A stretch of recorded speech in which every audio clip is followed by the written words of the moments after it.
Have you ever been in a conversation and felt like your words were just vanishing? You know you're making a good point, but nobody seems to be listening.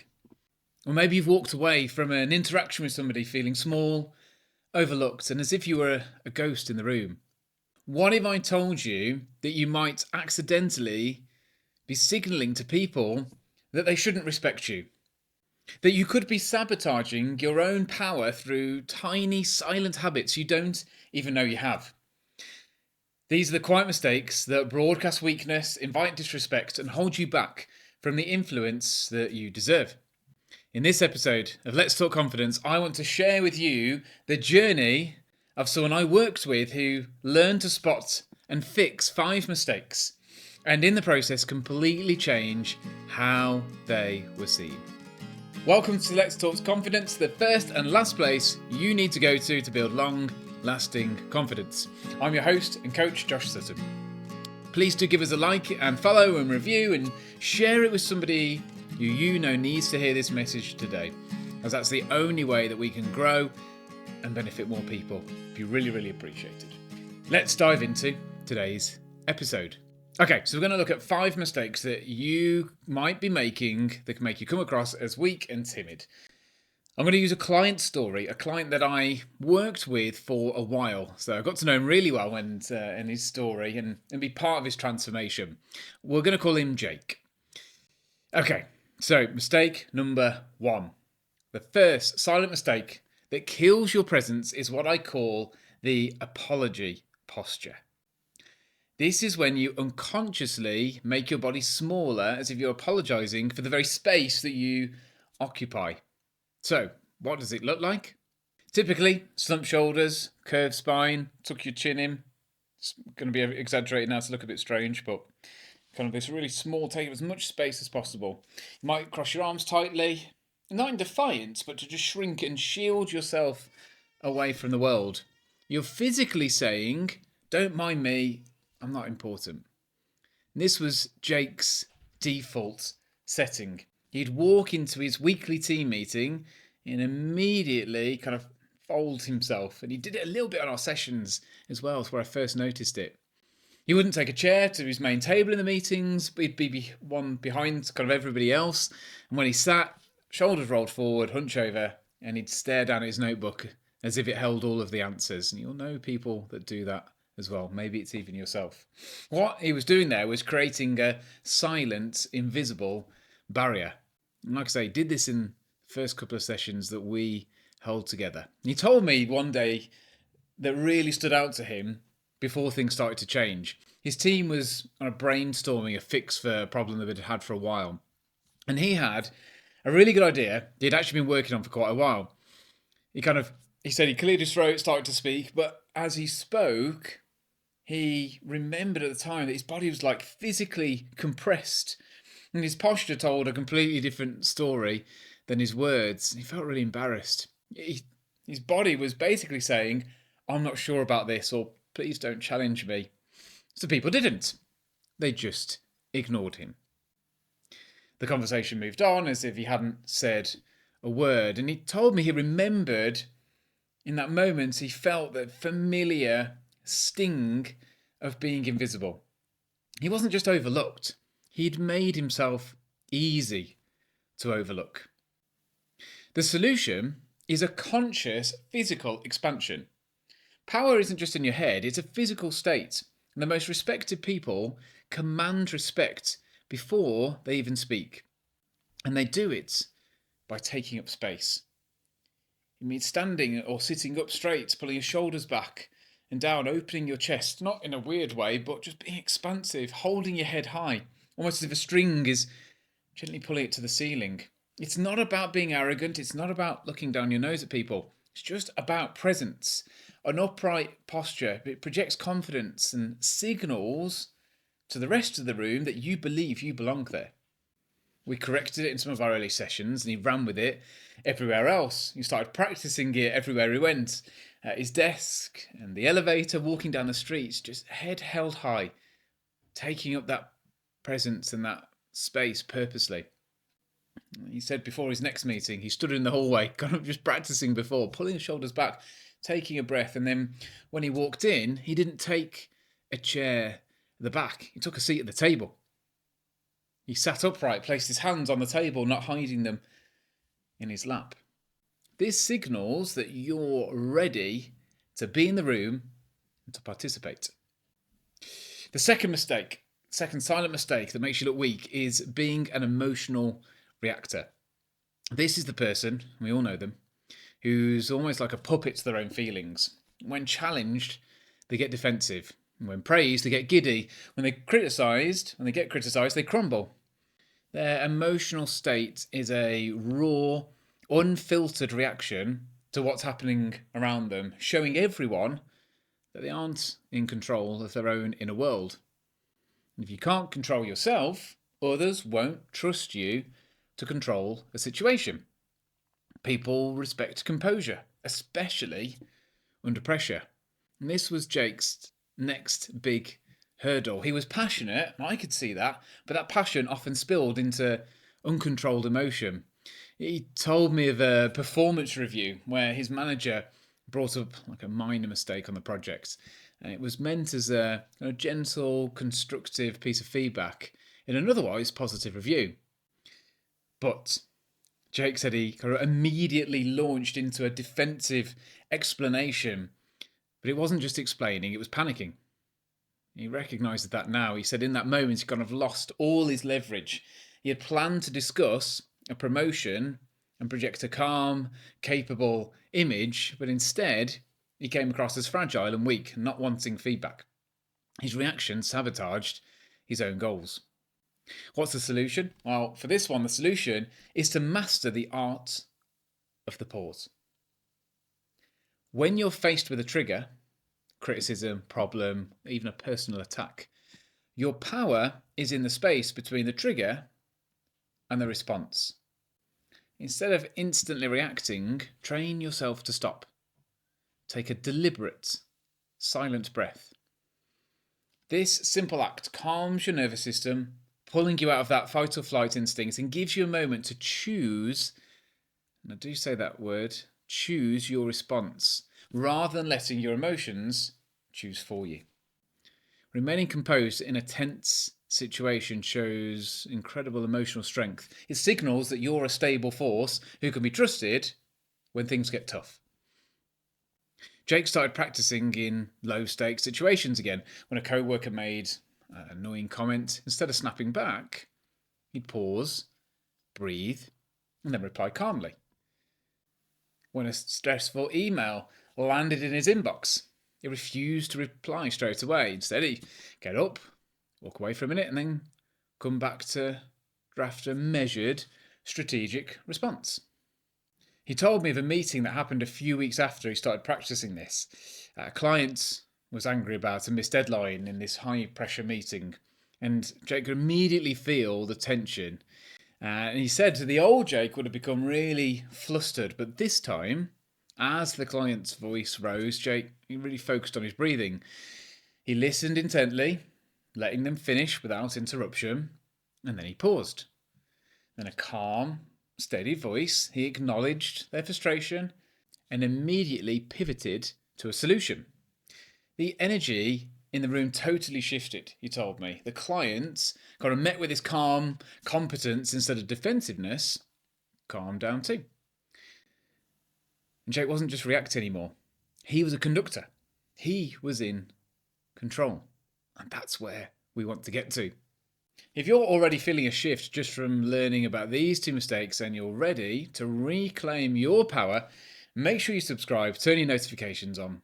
The next mistake is one of the most common mistakes I see, and fixing it will literally change the way people look at you. The third silent mistake that signals weakness is the shifty gaze. Poor eye contact is one of the most glaring signs of insecurity. When you're constantly looking down or darting your eyes around the room, you're non-verbally communicating and signalling, I lack confidence, or I don't believe what I'm saying, or even I'm not trustworthy. Your eyes are a primary tool for connection and conviction, and avoiding them means surrendering your power. People will often say the eyes are the windows to the soul. We have to use them effectively for our communication. And this really affected Jake too. He recalled a meeting with me where this had a really big impact. He was armed with his new composure and he was doing well. We'd had a few sessions together by now. He was negotiating a contract with a vendor. He'd done his numbers, he knew what he needed to say, and his posture was strong. But as he sat across the table and stated his terms, an old habit kicked in.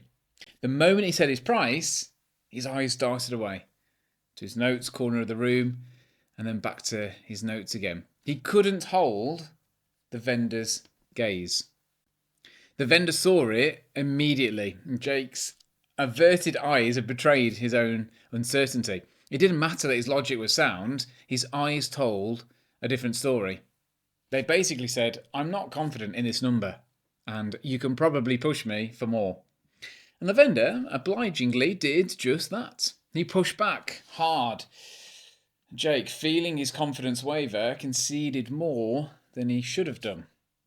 He walked away with an adequate deal, not the great deal he could have gotten. His eyes had betrayed him.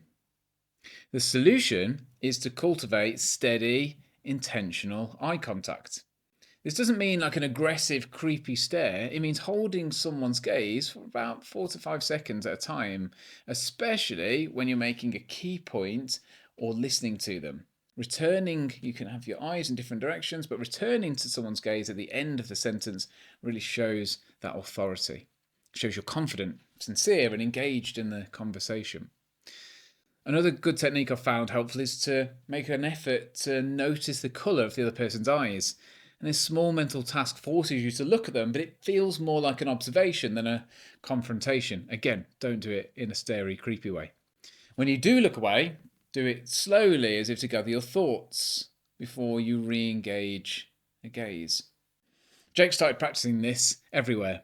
Firstly with me in our sessions, but then with the barista, with his colleagues in the hallway, wherever he went. He practiced holding his gaze just a second longer than initially felt comfortable until it started to feel normal. His next negotiation was a world of difference. I remember him telling me about it. As he stated his terms in this meeting, he looked the other person directly in his eyes. His gaze was firm and open and unwavering.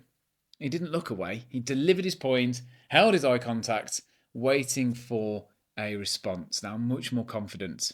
The person across the table didn't see someone who was unsure. They saw someone who was certain. There was no room for doubt, so there was less room for pushback. Jake held his ground and got the deal that he wanted. He had learned to speak with his eyes, and they were finally saying that he was a force to be reckoned with. The fourth mistake is noise. Not loud noise, but the weak noise of verbal fillers. I call them the cattle noise. The those kind of noise that clutter your speech. It's speaking too fast, as if you're rushing to finish before someone decides you're not actually worth listening to. It's over-explaining and using 10 words when a few will do. This verbal clutter makes you sound nervous and uncertain. Powerful people understand that silence is a tool and that weakness fills every space with noise. Jake was a chronic over-explainer. He thought the more he talked, the more he could convince people that he was smart. You probably know people like that yourself. When presenting, his speech was this torrent of words, just filled with unnecessary details and peppered with like and sort of and maybes. He was terrified of pauses. To him, silence was failure, a moment where he might lose the room. So he'd say things like, what I think we should do is maybe consider, a different approach, because the current one, well, I was thinking that, maybe we could be more efficient. And the idea was completely lost in a fog of timid, apologetic language. He said his audience would often start checking their phones mid-meeting, their minds clearly wandering. He wasn't conveying information, he was conveying anxiety. The solution is to embrace the power of the pause and speak with intention. People who command respect often actually speak less, but their words carry more weight. Slow down. This instantly makes you sound more deliberate and more authoritative. When you feel the urge to use a filler word, just pause instead. Take a silent breath. This gives your audience a moment to absorb what you said and builds anticipation for what's next. Silence doesn't make you look lost, it makes you look thoughtful. So practice being concise. Before you speak, just ask yourself, what is the single most important thing I need to say? Just say that. And then stop. Let your point land with its own force. Once we worked on this in our sessions, Jake started practicing in the mirror, focusing on cutting out the filler words and deliberately slowing down. And I could tell at first the pauses felt like giant voids in the conversation. But then he noticed the effect in real life. He'd make a point and just stop talking, and instead of losing interest, his colleagues leaned in. His silence actually invited them to start asking questions. I fondly remember a session I did with Jake where he was telling me about a major project pitch that he did. He said he was standing before the senior managers, and this time he began, "We have a problem with our current strategy." Pause. The room was silent. "It's costing us 17% in lost revenue each quarter." He paused again. "I have a two-step solution." He said he actually spoke slowly and calmly and with precision for the first time. Every word had a purpose. He actually finished his pitch in half the time he normally would, but it was the most impactful presentation he'd ever given. He had the most positive feedback he'd ever had by a country mile. He had learned that authority isn't found in a flood of words, but in the confident delivery of a few. The fifth and final silent mistake is having an invisible fence. This is all about boundaries or lack of them. People who appear weak consistently let others overstep without any pushback. They get interrupted in meetings. They say yes to every request, even when it means sacrificing their own work. They laugh awkwardly when someone makes a disrespectful joke at their expense.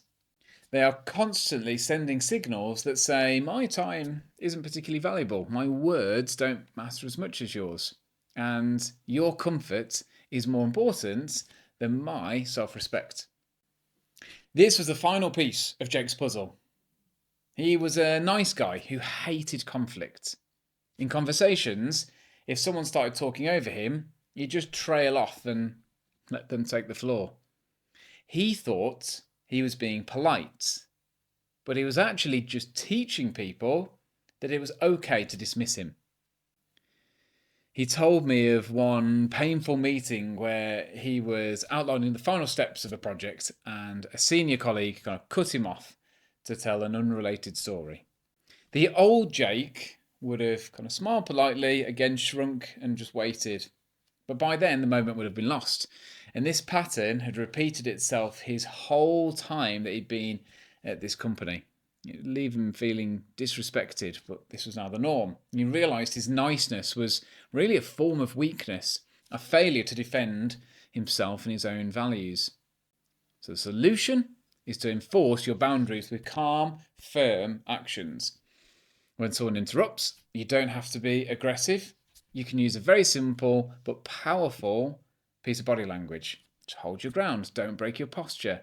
You can hold up a single finger, just hold up a hand, which is a universal sign for, "Please just wait a moment," and then just calmly say, very politely, "Please let me just finish this point," or "Let me finish what I was going to say." You then send back to your audience and you finish what you're going to say. And this small act of self-respect is monumental. It teaches others how you expect to be treated. You can also learn the power of a neutral facial expression. If someone makes a joke at your expense, you don't have to laugh. You can simply hold their gaze without smiling. And the silence that follows is very, very powerful. It's uncomfortable, but it's powerful. forces them to sit in the silence of their own awkwardness and disrespect. Jake put this into practice soon after we started working on it. He was on a roll by this point. And during a team huddle, he's telling me a colleague tried to speak over him. This time, he didn't back down. He didn't raise his voice. He just paused, held up his hand slightly, and said with a calm smile, 1 second, Mark. I think his name was 1 second, Mark. Then he turned back to the group and finished his thoughts with authority. And this person was silent. It wasn't a fight. It was just a quiet declaration of self-worth. And from that day on, people interrupted him less and less. He had built a fence, not of aggression, but of respect. So that's Jake's story. I loved working with Jake because his transformation was so clear. He went from being overlooked to being respected. It wasn't about changing his personality. It wasn't about being louder or more aggressive or somebody that he wasn't. It was just about fixing the silent, unconscious signals that he was sending. He fixed his apology posture and learned to take up space with confidence. And these are all things that you can adopt too to change the way you are perceived. These 5 changes aren't just tricks. They are fundamental shifts in how you present yourself. True power isn't about shouting to be heard or being aggressive or forcing people to do things. True respect is often silent. It's in how you carry yourself, how you hold a gaze, how you value your own words and space. Stop telling the world you're weak. Start sending a new silent signal, one of strength and confidence and unshakable self-respect. That's all for today. If you want to find out more about teaming up with me as your coach to help supercharge your own confidence and to help you come across with power and authority in your workplace, then head to joshsuttoncoaching.com to find out how we can work together. I'm your coach, Josh Sutton. Let's talk confidence.